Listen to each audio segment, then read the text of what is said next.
যারা যারা রক্ত শূন্যতার বুকরাত কচু খাইতে মনে হয় না আজকের ভিডিওটা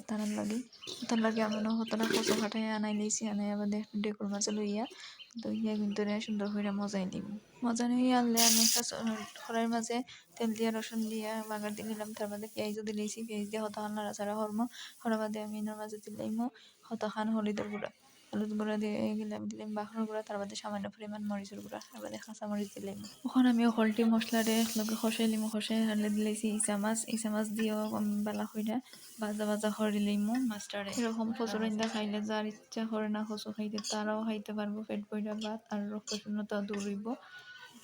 এর বাদে এর মাঝে দিলাইছি আমি তোরা পাঁচফোড়নের গুঁড়া তার বাদে দিলাম আমি কতক্ষণ আচারটা দিলে সুন্দর ফ্লেভার বাড়াইব তার লাগে আমি দিলাইছি এর মাঝে আচার দিয়ে আমি কতক্ষণ কষাই নিব তার বাদে দিলাম সিদ্ধ করে রাখা কচুটা এটার একবার আমি পালিশ করে দিয়েছি এরকম রান্দা খাইলে কচু সারা জীবন মুখে লাগি থাকবো আর পেট ভইরা ভাতও খাওয়া যাইব ওখানে আমি দিলাইছি তোরা লেবুর পাতা ওতে ফ্লেভারটা সুন্দর হয় তার লাগে লেবুর পাতাটা দিয়েছি তো হয়ে গেছে আমার কচুর রান্দা আর একটু কাঁচামরিচ দিছি মানে কাঁচামরিচটা খাইতে ভালো লাগে কচুর লগে ওটার লাগে দিলাইছি বাহর পাতা তো হয়ে গেছে আমার কচুর রান্দা যারা যারা কচু খাইতে ভালো লাগে না রান্দা খাইলে আর জীবনগুলো হইতো না